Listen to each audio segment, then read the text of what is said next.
મળીએ એક બાને કે જેમને મણકાનું ફ્રેક્ચર થયું છે અને તેમના નાટ્ય સ્વરૂપે વર્ણન અને સારવાર.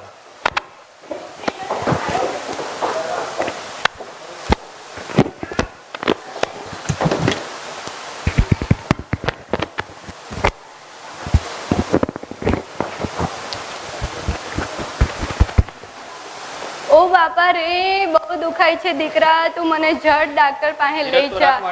અરે પણ દીકરા નથી રહેવાતું મારાથી, બહુ દુખાય, તું મને જલ્દી લઈ જા. અરે હે ભગવાન, ત્યાં કેવું દુઃખ દીધું મને. સાહેબ બહુ દુખાય છે સાહેબ. હા માડી, કેટલા દિવસથી દુખાય છે તમને આ? સાહેબ બહુ દુખાય છે, કમર તો રહેવાતું નથી. હા વાત બરાબર છે, પણ મને જવાબ તો આપો, તમને કેટલા દિવસથી દુખે છે? સાહેબ પણ બહુ કમર દુખે છે સાહેબ. પણ તમે મને જવાબ નહીં આપો તો આગળ સારવાર શું થશે? મને કહો તો ખરા, કેટલા દિવસથી દુખે છે? અરે સાહેબ 15 દાડાથી દુખે છે, બહુ કમર દુખે છે, પણ સાહેબ નથી. તમારું નામ શું? હે લીલાબા. અને તમારી ઉંમર કેટલી? સાહેબ 75 વર્ષ. સાહેબ કમર બહુ દુખે છે, કંઈક કરો કમર. વાત બરાબર છે, પણ પહેલા હું પૂછવાનો જવાબ આપું તો પછી આપણે આગળ સારવાર કરી શકીએ. કયા ગામથી આવો છો તમે? સાહેબ મોદીના ગામથી આવીએ છીએ, વડનગરથી. સાહેબ બહુ કમર દુખે છે. આજે દુખાવો થયો એમાં કઈ પડી ગયા હતા, વાગ્યું તો? અરે ના સાહેબ, એમનેમ જ ચાલતા ચાલતા જ ખબર નહીં શું થયું, પણ બહુ સાહેબ દુખે છે. 15 દિવસથી પગમાં દુખાવો થાય છે તમને? સાહેબ મારા દીકરાને પગમાં દુખે છે. અરે મારી તમારી વાત કરવા માટે આવ્યા છે, દીકરાની વાત નથી કરી. મને પગમાં કાંઈ નથી તકલીફ, મને કમરમાં જ દુખે છે. બરાબર, હું પૂછ્યું એટલા જવાબ આપશો, સારી રીતે આપશો તો આપણે સારી રીતે સારવાર કરી શકીશું. કમર બહુ દુખે છે. વાત એટલા માટે તમે આવ્યા છો અહીંયા, બરાબર ને? તમને સંડાસ પેશાબમાં પડે છે? કોઈ તકલીફ નહીં સાહેબ, કમરમાં જ તકલીફ છે. સારું, લાવો તમારી કમર જોઈએ ને પછી આપણે આગળ. તમને ડાયાબિટીસ કેવા કોઈ રોગ છે તમને? એવું કાંઈ નહીં સાહેબ, આ પેલો વેલો રોગ થયો છે. અને આના માટે કોઈ દવા લીધી તમે અત્યાર સુધી? હા સાહેબ, થોડી દુખાવાની દવા લીધી પણ કાંઈ ફરક નથી પડ્યો. લાવો તમને જોઈ લઈએ ક્યાં દુખે છે તે. સાહેબ અહીંયા કમરમાં, અહીંયા દુખે. ના મને તમારી કમર જોવાની છે મારી. અહીંયા દુખે છે તમને? હા સાહેબ, બસ ત્યાં દુખે. સાહેબ બતાવું તમને? ના મેં જોયું તમને ક્યાં દુખે છે તે. આ પગને સીધો કરી દો મારી. પગની આંગળી ઉપર ખેંચો, બસ મૂકી દો. સાહેબ જલ્દી હાજર. આ પગની આંગળી ઉપર ખેંચો, જોવા તો દો મારી, બસ મૂકી દો. પગને પોળા કરી દો. સારું ભાઈ, કોઈ ફોટા કરાયા છે? હા સાહેબ, એક્સરે અમારે બધું જ કરાવ્યું. આટલા 15 દિવસમાં ફોટા કરાવી દીધા? સાહેબ તમારી એપોઇન્ટમેન્ટ નથી મળતી એટલે વહેલા કરી દીધું. લાવ ફોટા આપી દો. ચાલો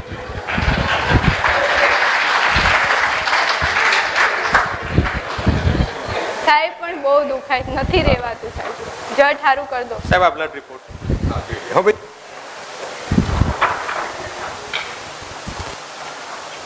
હવે બાને છે ને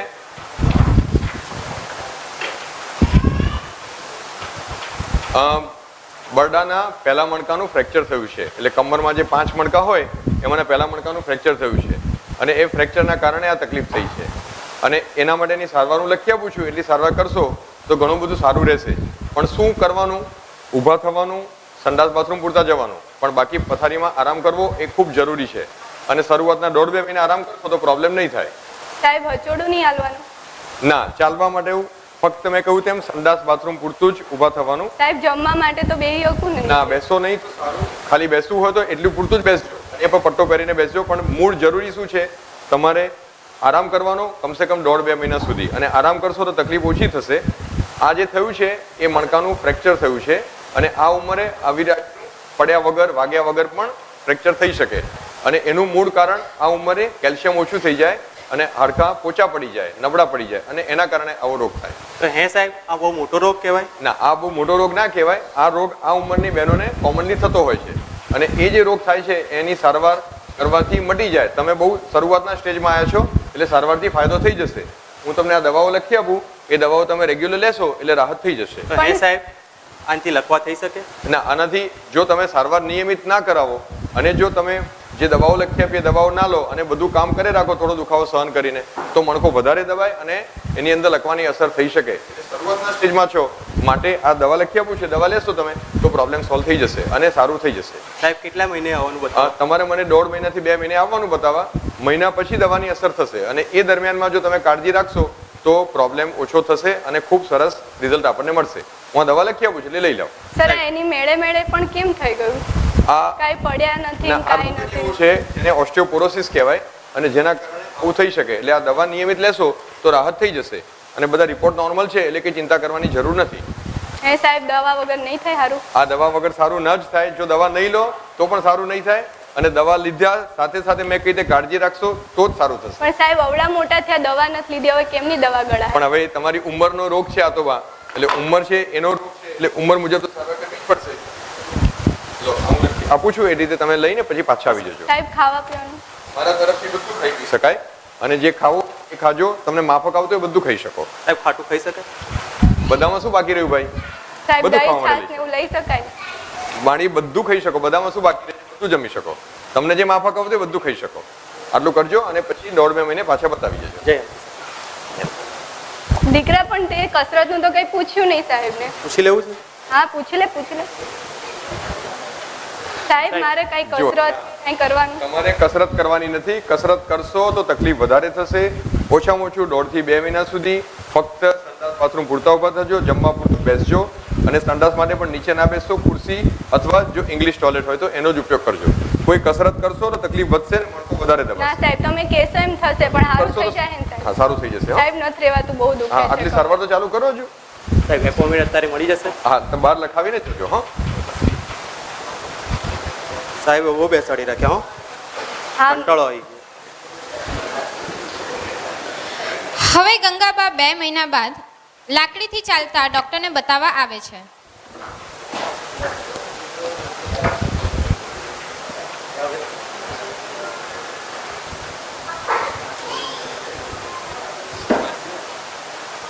ધીરે ચાલ બા, ધીરે. અરે પણ દીકરા મને બહુ સારું થઈ ગયું છે હવે. તું બોલ પણ બોલ ધીરે ના ચાલ, કર. સાહેબ એવું ના કહેતી વધારે પૈસા લેશે. એવું કાઈ ન હોય, તું બોલ બોલ ના કર. ના ના ઓહો કહેવાય. બહુ સરસ થઈ ગયું ને તમને અરે તો. હા સાહેબ બહુ સારું થઈ ગયું, બહુ તમારી દયા. બરાબર નિયમિત દવા લીધી તમે? અરે હા સાહેબ તમે કીધું એમ લીધી, બસ તમે તો કીધું પણ એમ જ હવે આ કરું. દવા કુલ 2 વર્ષ લેવાની છે. દવા બંધ નહીં કરવાની. લાવો તમારી કમર અરે જોઈ લઈએ. સાહેબ આટલી 2 બધી વર્ષ? દવા હા, મારા દીકરાને 2 કેટલો ખર્ચો થાય ના છે. પણ એ તો દવા જો તમે નહીં લો તો હાડકા મજબૂત નહીં થાય. લાવો પેલા કમર જોઈ લઈએ તમારી. દુખાવો થાય તો મને કહેજો. હા હવે દુખે છે તમને? ના સાહેબ નથી સારું. દુખાતું. લાવો તમારી લાકડી મૂકો અત્યારે રાખો. સારું પડી તો નહીં જવાય ને? ના અહીંયા તમારી બાજુમાં જ ઊભા છીએ. અંગૂઠા પકડો તમે. અરે મારી પગના અંગૂઠાની વાત કરું છું. અરે એમ નહીં, તો આગળ કેમ? નમીને પગના અંગૂઠા પકડવાના છે. અરે મારી- એમ નહીં, એમ મારી પણ નહીં. સાહેબ જેમ કે જેમ કરને. પણ પગના એમ તો અંગૂઠા કરું છું, અંગૂઠા તો સાંભળો પકડું. સાંભળો ઢીચણથી વાળ્યા વગર પગના. અરે વાહ બહુ સરસ. બસ બસ બસ. આ બતાવે છે કે તમારી કમર બહુ સરસ થઈ ગઈ છે. હવે હા, તમે સાહેબ. 1.5-2 મહિના સુધી તમે દવા લીધી. એ જ દવા જો તમે 2 વર્ષ સુધી રેગ્યુલર લેશો તો બધા તમારા હાડકા મજબૂત થઈ જશે. સાહેબ થોડું થોડું તો દુખે છે હો હજુ. હા પણ સામાન્ય દુખાવો ધીમે ધીમે જતો રહેશે. બીજા 3-4 મહિનામાં દુખાવો લગભગ 0 થઈ જશે. પણ આ દવા રેગ્યુલર ચાલુ રાખશો તો હાડકા બધા મજબૂત થશે, થાપાનું ફ્રેક્ચર નહીં થાય અને એ મુજબ દવા લેવાથી બીજા 2 વર્ષ પછીથી બતાવવા માટે આવો. ટૂંકમાં રેગ્યુલર બતાવશો, 2 વર્ષ પછી દવા બંધ કરવાની રહેશે. ના એકાદ સાહેબ તમે કહેશો એમ તો. વર્ષ. બસ આટલું નિયમિત કરજો તો અને- તમને કોઈ તકલીફ પડશે નહીં. સાહેબ હવે નીચે બેવાનું? નીચે બેસવાનું બીજા 1.5 મહિના પછી, કુલ 3 મહિના પછી નીચે બેસવાની છુટ્ટી આપીશું. એટલે બીજા 1.5-2 મહિના પછી ફરી બતાવી જજો. મારી એક જ મારી વિનંતી છે, દવા બંધ કરશો નહીં. દવા બંધ કરશો ના સાહેબ, તો તમે તકલીફ વધી કહેશો. જશે તમે અને કહેશો પૈસા એમ થશે. આમાં પૈસા ગણશો નહીં. સાહેબ પણ બહુ મોંઘી દવા આવશે. ના બહુ મોંઘી દવા નહીં આવે. એ જ મેં તમને કહ્યું અત્યાર સુધી જે દવા લીધી છે એ જ દવા લેવાની છે. હા એટલે દવા લેશો તો પ્રોબ્લેમ નહીં થાય. અને સર ખાવા પીવામાં બધી છૂટી. મારા તરફથી બધું ખાઈ પીશો. પણ આ દીકરો ખાવા નથી દેતો, ના પાડે છે સાહેબ બધી વાતમાં. જો તમે એમને જમવાનું ભાવતું આપશો તો શરીર સારું થશે અને તકલીફ ઓછી પડશે. આંબલી એટલે સાહેબ એ તો આંબલી ખાવાનું કહે છે. મારા તરફથી બધું ખવાય. એમને માફક આવતી હોય બધી સાહેબે વસ્તુ ખવાય. કીધું ને બધું ખવાય. હા એ એટલે આવી જૂની ગયું. એ જૂની વાત છે કે જે આંબલી કોઈ દર્દીને માફક ના આવે તો આંબલી ના ખાય વાત જુદી છે. બાકી અમારા તરફથી બધું ખાઈ શકે. સાંભળી લેજો બધું. અને હે સાહેબ આ રોગ માટે કોઈ માહિતી સભર તમારો કોઈ કાર્યક્રમ છે? હા અમારે હોસ્પિટલમાં આ રોગ માટે જેને ઓસ્ટિયોપોરોસિસ કહીએ છીએ એના માટે દર મહિનાના ચોથા ગુરુવારે સવારે પ્રોગ્રામ હોય છે અને એ પ્રોગ્રામમાં કોઈ જાતની રજીસ્ટ્રેશન કરાવવાનું હોય છે. તમે એના માટે તમે આવશો તો એને મધ્યે તમને માહિતી મળશે અને તમારા શેરીના કોળના ગામના બીજા 5-10 દર્દીને લઈને આવશો તો પણ ચાલશે. તો એ સાહેબ એ રજીસ્ટ્રેશન કરવાનો કોઈ ચાર્જ કે ફી ચૂકવવી પડશે? એની કોઈ ફીસ હોતી નથી. એના માટે તમે ખાલી ફોનથી નોંધાવી દેજો કે આટલા દર્દી આવવાના છે, આટલા સગા આવવાના છે, તો એટલી તમને ખબર પડે. એટલે અમારી એક સાથે બધા વ્યક્તિ ભેગા ના થઈ જાય. અમારી હોલની કેપેસિટી 50-60 ની જ છે એટલે તમને તકલીફ ના પડે. એ રીતે તમે આવજો. સારું. જય અંબે. નિયમિત બતાવી જજો. હા હા સાહેબ તમે વડનગર આવતા આવજો અમારા ઘરે. હા, 12 બેન વડી સાહેબ લખાયું છે. ઓકે હા સાહેબ. આવજો ભાઈ. માડી બહુ ભૂખ લાગી છે? હા બહુ દીકરા ભૂખ લાગે છે. તો હજી અહીંયા શું કે દાળવડા વખાણ છે બધા બહુ પાછળના. ગુજરાતના દાળવાળા બહુ ફેમસ છે. ચાલ તને ખવડાવું. હા લામ જવાનું. સારું છે.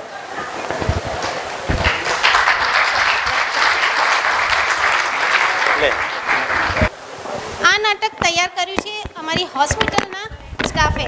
અમારી હોસ્પિટલના સ્ટાફની જે ટીમ છે એમણે આ નાટક તૈયાર કર્યું છે. અને એમાં તમે જોશો તો અમારી હોસ્પિટલના physiotherapist, manager, medical student, receptionist, nursing staff, even housekeeping staff અને સિક્યોરિટી ગાર્ડે ભાગ લીધેલો છે. અને નવાઈની વાત તો એ છે કે અમારા જે ચીફ ફિઝિયોથેરાપિસ્ટ છે ડૉક્ટર બિરજુ વ્યાસ, એમણે આ ટૉપિક પર એડિટિંગ કર્યું છે, ડાયલોગ લખ્યા છે, કોરિયોગ્રાફી કરી છે, બધું જાતે જ કર્યું છે અને કરાવ્યું છે. એટલે આ ટીમે બહુ સારું કામ કર્યું છે. એ તમને ડ્રામા રજૂ કરશે. હવે આ ડ્રામાનો થીમ છે આઝાદી. આઝાદીનું જે આ થીમ છે એમાં અમે આ નાટકનું નામ રાખ્યું છે ઓસ્ટિયોપોરોસિસનો સત્યાગ્રહ. એમાં બે ટીમ છે, ઓસ્ટિયોક્લાસ્ટ એટલે અંગ્રેજો છે અને ઓસ્ટિયોબ્લાસ્ટ એટલે હિન્દુસ્તાનીઓ છે. હવે આ જે નાટક છે એ 3 ભાગમાં વહેંચાયેલું છે. ભાગ 1માં 40 વર્ષની ઉંમર સૂચવે છે, જેમાં ઓસ્ટિયોક્લાસ્ટ એટલે કે અંગ્રેજો હાડકાં તોડે છે અને ઓસ્ટિયોબ્લાસ્ટ એટલે હિન્દુસ્તાનીઓ હાડકાં જોડે છે. અને ભાગ 2માં 60 વર્ષની ઉંમર સૂચવે છે, જેમાં ઓસ્ટિયોક્લાસ્ટ બહુ શક્તિશાળી બને છે અને ઓસ્ટિયોપોરોસિસ થઈ જાય છે. એટલે કે અંગ્રેજો હવે રાજ કરવા માંડ્યા છે. અને નાટક નંબર 3 એટલે ભાગ 3 છે, એમાં જે એન્ટી ઓસ્ટિયોપોરોટિક મેડિસિન શરૂ થઈ જાય છે. એટલે એ પરિસ્થિતિ એ ભાગમાં બતાવવામાં આવી છે. એટલે કે ઓસ્ટિયોબ્લાસ્ટ જીતી જાય છે, હિન્દુસ્તાનીઓ જીતી જાય છે. હવે હું તમારો બહુ ટાઈમ લેતી નથી અને આ નાટક શરૂ કરીએ છીએ. Thank you.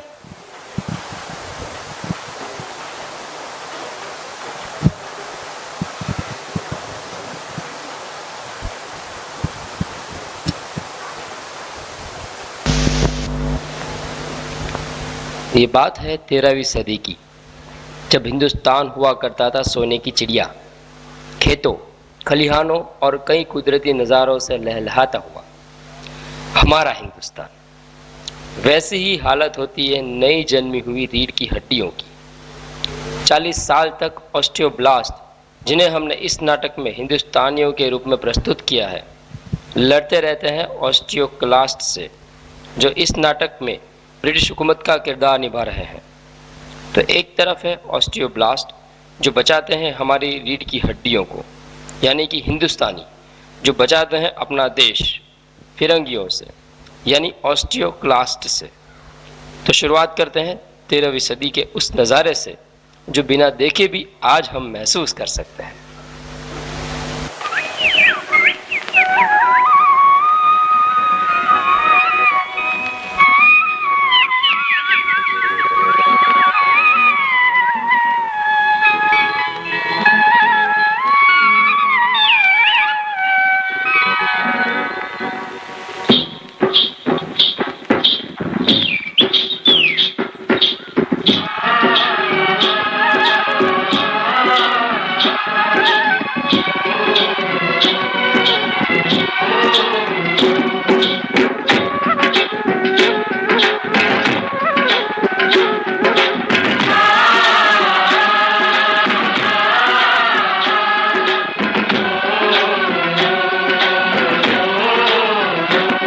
मेरे देश की धरती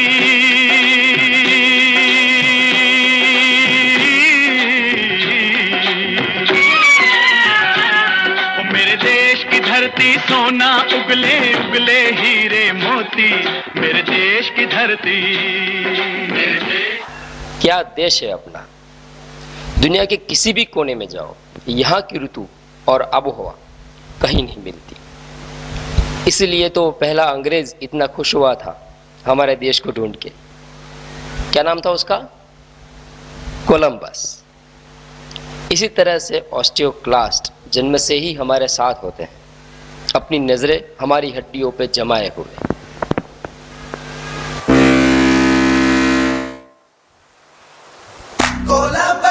कोलंबस छुट्टी है आई, आओ कोई नया मुल्क ढूंढे चल के भाई।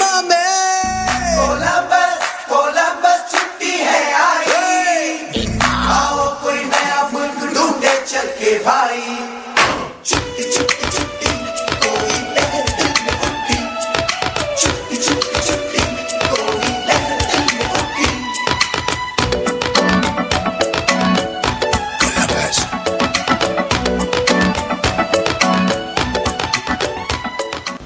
बहुत बुरा हुआ। देखा आपने, ऑस्टियोक्लास्ट आए, हड्डी तोड़ दी। कुछ उसी तरह से आए थे अंग्रेज, दोस्ती का हाथ लेकर, और जमा दिया अपना अड्डा। गांधी जी थे तो नहीं उस समय पर सोचिए अगर होते तो क्या कहते। ये क्या हुआ, कैसे हुआ, कब हुआ, क्यों हुआ, जब हुआ तब हुआ, ओ छोड़ो ये न सोचो, ये क्या हुआ। पर चिंता मत करिए दोस्तों, ये नाटक का पहला भाग है, यानी 40 साल की उम्र से पहले, जिसमें ऑस्टियोब्लास्ट और हिंदुस्तानी ज़्यादा है और ऑस्टियोक्लास्ट और अंग्रेज कम। देखिए क्या होता है आगे।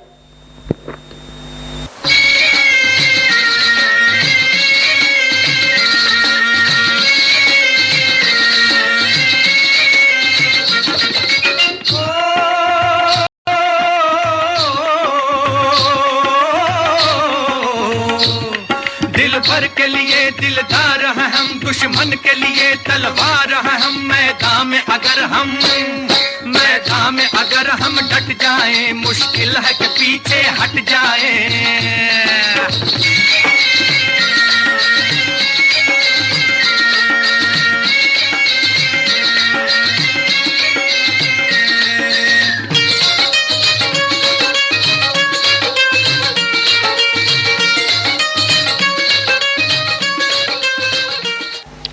बहुत दमदार है ऑस्टियोब्लास्ट और हिंदुस्तानी भी।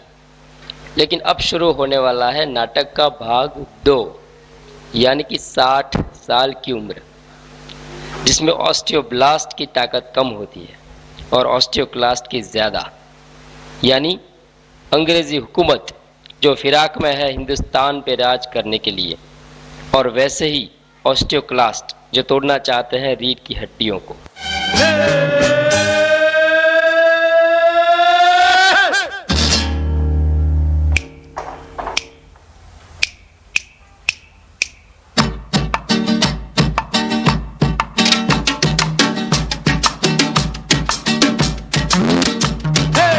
फटाफट ढिंगड़ी पका, पका पका पका पका पो, फटाफट ढिंगड़ी पका, पका पका पका पका पा।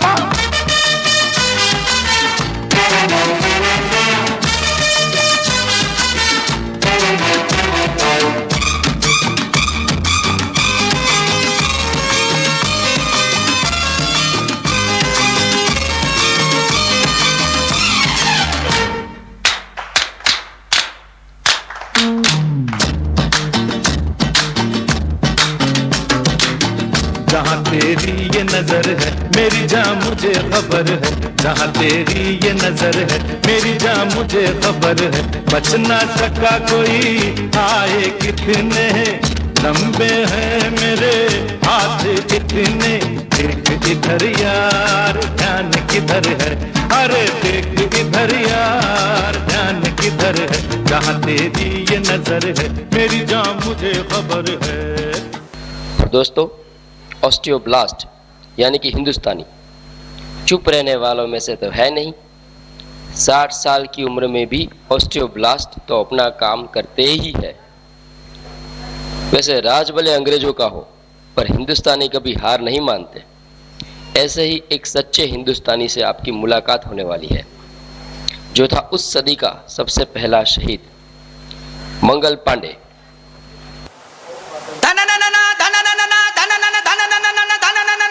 सबने सुना रे,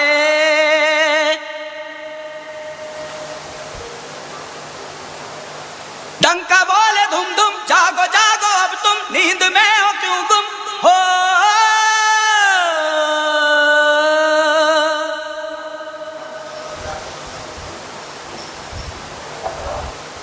जागो रे जागो, जागो